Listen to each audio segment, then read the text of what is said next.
আল্লাহর নবী বলেন প্রতিদিন দুইবার, সকালে একবার, সন্ধ্যায় একবার আমার উম্মতের আমল আমি রাসূলের সামনে ফেরেশতারা পেশ করে। হায় হায়, নবীর সামনে তোমার নাম উচ্চারণ হয়, ফেরেশতা বলে ইয়া রাসূলুল্লাহ একটা সিজদা দেয় নাই, একটা সিজদা দেয় নাই।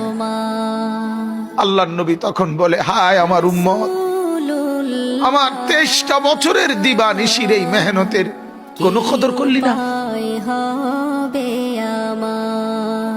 23 বছরের আমার এত কষ্টের কোনো কদর হলো না।